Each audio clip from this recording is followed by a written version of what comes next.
What up? How you guys doing out there today? This is your boy Roto Beast. I'm here with my boy Jeremy, aka DFS Dudes. We're here to present you our NFL Week 1 tight end and defensive picks. If you're new to this channel, please make sure and click the subscribe button below. This way you can watch all of our NFL, MLB, and NBA videos. And if you haven't come and checked out our website here at dfscheatsheet.com, you're absolutely missing out. We have all the tools to help you compete with the pros day in and day out, including a complete optimizer, tons of content, daily FanDuel and DraftKings cash lineups. Hey, we're truly a one-stop shop for our DFS needs. So make sure to check out the site here at dfscheatsheet.com. So, hey, how you doing out there, Jeremy? I'm good, man. I'm good. Let's get it. Hey, let's get it. Ready to talk some tight end defensive picks real quick before we do. If you guys don't mind, please take that quick second, click the like button down below. Helps me out. I really appreciate that from you guys. Also, man, if you haven't taken advantage of our NFL Luxury Box special, make sure to take advantage of that before Sunday. It's an absolute steal. $175. You get all NFL season, plus the rest of MLB and NBA. I mean, you get everything. Everything we got on our site for 1 year for $175. I mean, it's an absolute steal. Take advantage of that. Use promo code NFL 2019. And yeah, let's go, man. So we'll jump into it. We'll talk about tight ends, and then we'll finish off with defense. So we'll start with the top tier guys first. You got Travis Kelce, you got Ertz, and you got George Kittle. They're all in that similar price range. What do you think about the higher price tight ends? So I rank them Ertz 1, Kittle 2, Kelce 3, simply because one of matchup. But Zach Ertz, a guy, we've talked about Deshaun Jackson being on that team. Deshaun Jackson is going to be a difference maker, even if it's just from a scheme standpoint. Previously, teams have been able to maybe do some things with bracket coverage on Ertz, which you're not going to be able to allow to safety to do that this year. You're going to have to make sure that you're not letting Deshaun Jackson take the ceiling off your defense. And then they've got two solid wide receivers that they start on the outside already. So, Ertz, I think, number one, he'll get to be work zone coverage over the middle of the field. He'll draw mismatches with linebackers. Kittle, number two, simply because of the fact he's going to get a lot of targets. We've seen him. He's like a baby Gronk from a target share standpoint. And then speaking of Gronk, I never liked Gronkowski when he played Jacksonville. I don't like tight ends against Jacksonville. And one of the reasons why is they've shown Jacksonville has that against a good tight end, they'll go ahead and use Jalen Ramsey to bracket a tight end or to just man up a tight end. Jalen Ramsey is so big and long, they can do that. They have a very solid secondary and defense. And, I mean, if you're going to, part of the scheme I could see them doing is letting Jalen Ramsey play Travis Kelce and then bracketing Tyreek Hill and forcing Mahomes to use checkdowns to his running back and Damian Williams and rally up and make tackles against him, and then they can even cloud over Tyreek Hill. So I don't like the Kansas City players, and I would rank them 1, 2, and 3, Ertz, Kittle, and Kelce. Yeah, no, I agree with you. Kelce at the end of the year is probably going to have the biggest number for tight end. Probably, and that's it's not even a probable. It's almost going to happen. Mahomes likes him. I would not. I would actually take money that he won't be. No, who do you think is going to be above him at the end of the year for tight end stats? I just think that when you look at Philadelphia and you look at their offense and you look at what they don't have in the backfield, I mean, what they have is a collection of running backs that are going to be running back by committee. They've got to throw the football. Carson Wentz has shown he's a really good passer, but I think when you start looking at Philadelphia, I think Zach Ertz will be the top tight end when the year is over. I just think maybe not from a reception standpoint, but I think from an overall production standpoint. And I think George Kittle is going to challenge the number 2 spot. Yeah, no, I mean, well, the thing is George Kittle had a really good year last year with their number 1 quarterback basically not playing the whole entire year. Now they're getting their best quarterback back. So, I mean, I definitely think that Kittle can have even more of a better year than he did last year. My only thing with Ertz, competing for that top spot is Philadelphia has a lot more weapons, in my opinion, as far as, throwing wise. They have 3 really solid wide receivers compared to, Kansas City. Kelce's their number 2 wide receiver outside of Tyreek Hill. But yeah, no, definitely. I mean, those are clearly going to be the top 3 tight ends when the year ends. I mean, it's really not hard to kind of figure that out. But yeah, no, I like all 3 of those guys overall this year, and I definitely would rank them Ertz, Kittle, and Kels this week as well. So that's a really, really good way to kind of break that down. Next, we'll go into the mid tier. There's a couple guys that are standing out to me. You got Ingram, Evan Ingram. It's a tough matchup against Dallas. You got Hunter Henry at 6.1, and then you also got OJ Howard. And we talked a little bit about those Tampa Bay wide receivers as well. So what do you think about those guys? Yeah, I mean, to be honest with you, of those guys there, I like Hunter Henry the most. Hunter Henry is one of my favorite plays at tight end this week.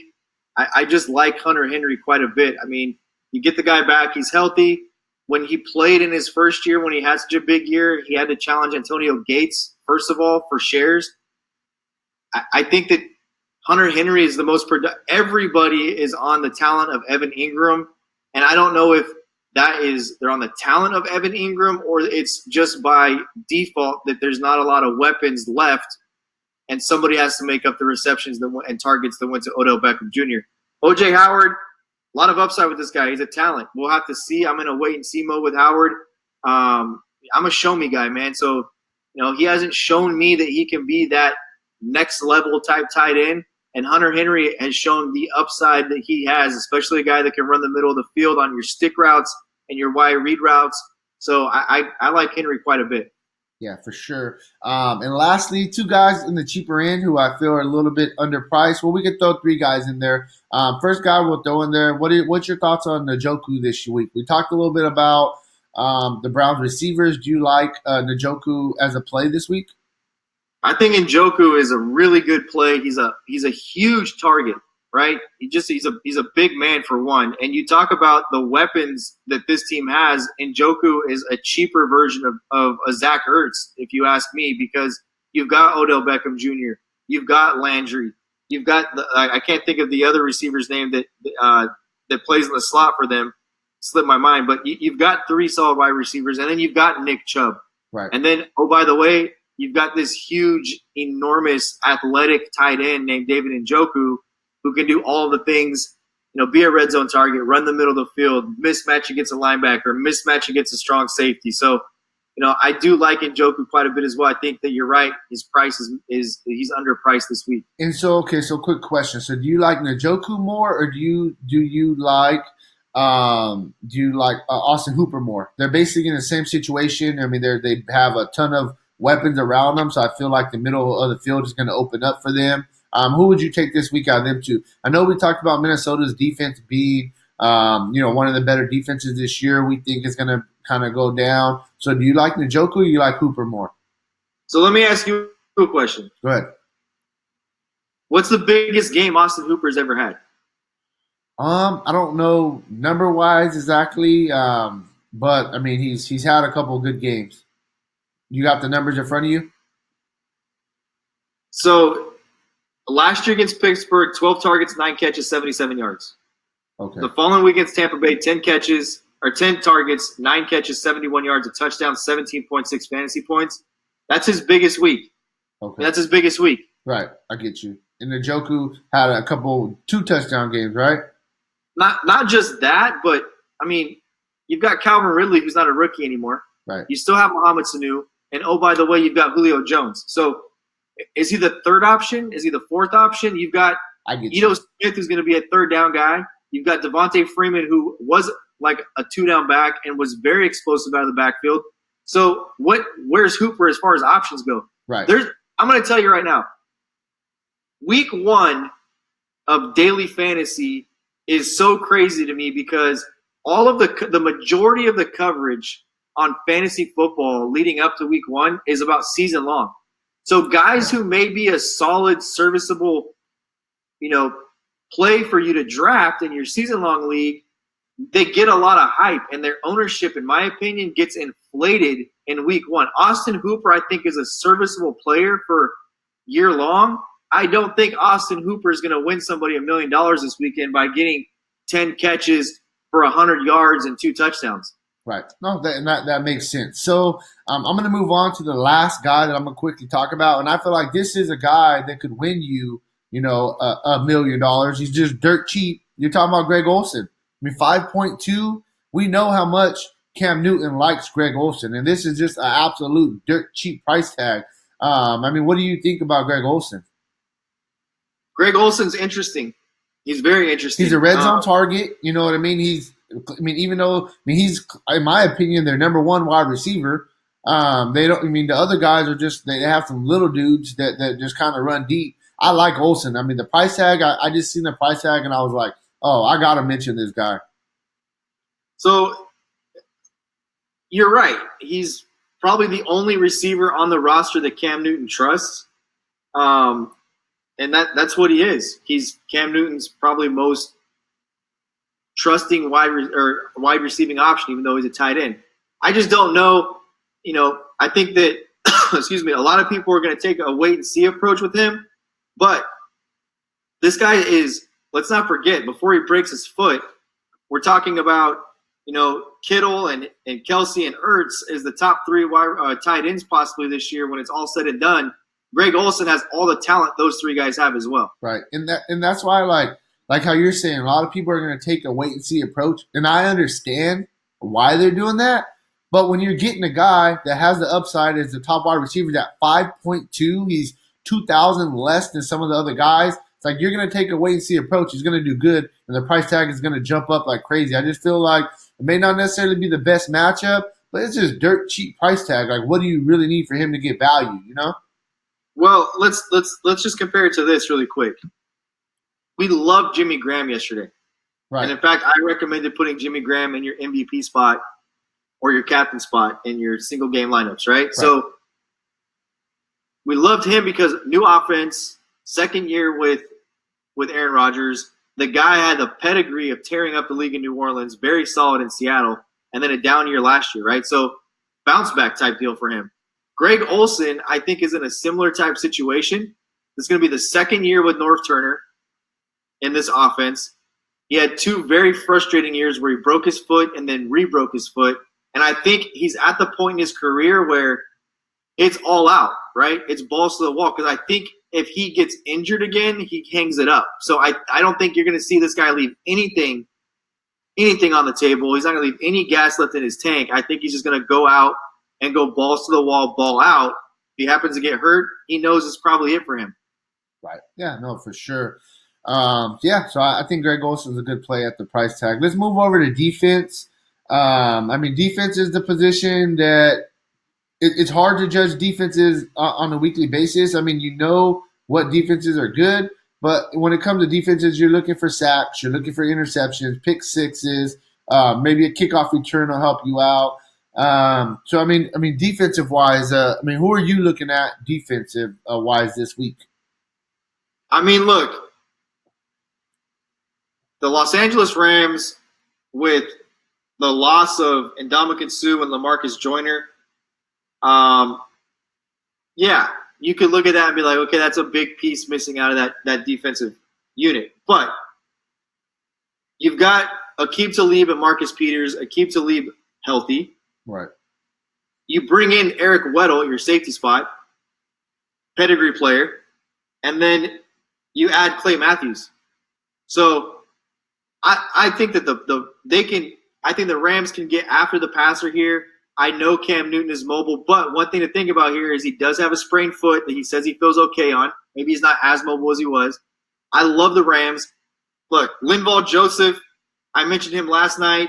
You got Daniel Hunter, Everson Griffin with Minnesota. I like them. Jacksonville, Calais Campbell, Jalen Ramsey, A.J. Bouye. They pick up Josh Allen with a first-round pick to add their pass rush. You got to like Jacksonville. And then I think the team that is under the radar here a little bit as far as where their price is, this could make them a cash game lock because they're so cheap, but is the Los Angeles Chargers. Yeah. I like the Chargers a lot. I was going to say them. I was waiting for you to get done for sure. Let's be honest here, man. You got Bosa and Melvin Ingram and right. Casey Hayward, Desmond King. It's a great defense. They can get after the passer. We know you talk about sacks. They can get after the quarterback. So they also have a really, really juicy matchup against the Colts and no Andrew Luck. Yeah, and two more teams I like, and I'm not trying to take like the easy way out because they're like the higher priced teams, but they deserve to be. You got the Ravens going against Miami and Ryan Fitzpatrick, who's a turnover machine. So, I mean, I think that's a really, really good spot. And then we talked about the Cowboys going against Eli. Eli's a turnover machine himself, and the Dallas' defense is going to be a really, really good defense this year. So I know that they're the higher price ones. I'm not trying to take the easy way out, like I said. But both of those teams are in really, really good matchups as well this week. So let me just tell you this. I don't disagree with you. I don't disagree with you. But I think that the Miami Dolphins are a sneaky, sneaky, sneaky team this week. A very sneaky team. You take a look at Miami, you know, and first of all, let's talk about Baltimore's defense. The one thing that you have to mention if you're going to talk about Baltimore's defense is who left, right? No Terrell Suggs, no C.J. Mosley. We just talked about Eric Weddle. Eric Weddle gone. They did bring in Earl Thomas, who you could say it pre-injury, maybe the top one or two safeties in football. Right. And they have Jimmy Smith. Jimmy Smith's getting long in the tooth, as they say. He's a little bit older as a defensive back. And they lost a lot of talent. There's no doubt that Baltimore lost a lot of talent. They've got some young guys. They're playing Miami. What I don't like about this for Baltimore is I'm not big on the quarterback. I'm not big on Lamar Jackson. I just don't – I'm not big on him, man. So I think Miami is a little sneakier than people think. I don't mind the pick. I think it's a chalk pick. I don't mind it one bit. But I would caution it and say when we talk Monday, I would not be surprised if the Miami Dolphins shock some people with what they bring to the table in this game. And if Lamar Jackson – he's not a good passer, man. If they're able to kind of contain this guy and have a good game plan against him, you know, the defense is going to be on the field for a long time. The defense is going to be on the field for a very long time. And here's the most interesting thing about it, right? Ryan Fitzpatrick last year every time he started, he threw for 400 yards. He's got some weapons with Devontae Parker, you know, the running back position, you know, Kenyon Drake. They got rid of what's his name? I can't even think of his name because they like Kenyon Drake so much. He's got a couple of guys to throw to. I just wouldn't be surprised if Lamar Jackson turns the ball over a couple of times and Ryan Fitzpatrick does what Ryan Fitzmagic does. Yeah. No, and lastly, I got one more team I just quickly want to throw out there. And you actually talked about the defense a little bit yesterday. I like the Jets. I think they're going to be a sneaky team going against Buffalo. Who does Buffalo really have on the offensive side of things? Yeah, I mean, they're going to be improved. You get rid of LaShawn McCoy, right? And why do you get rid of a LaShawn McCoy? Does it have to do with just an age factor? Do you like the kid you drafted? We talked about him yesterday. Frank Gore's going to start. He's old, right? I mean, as good of a play as he is at the value level, if you're looking to create some value and take a flyer on somebody, Devin Singletary didn't go to a big school. So, yeah, I mean, and then talking about the Jets, I agree with you, man. I think the Jets will be much improved this year. And Leonard Williams is a beast. Leonard Williams is an absolute beast. They brought in C.J. Mosley, who gives their linebacking core legitimacy. And, you know, on the back half with Quinnen Williams, I mean, they've got a good, solid star player at all three levels of their defense. Right. Yeah, no, for sure. I think the Jets are sneaky, and they're going to go kind of on their own this week. So, I mean, that's kind of where we're at. You know, that's our tight end, our defensive picks. If you want more of our week one picks, or you want to check out our optimizer or anything, make sure to check out the site, dfscheatsheet.com. Take advantage of our NFL Luxury Box special. Use promo code NFL 2019. It's available till Sunday. Kickoff 10 a.m. Pacific time. So take advantage. Join the money team, guys. All right. Peace out.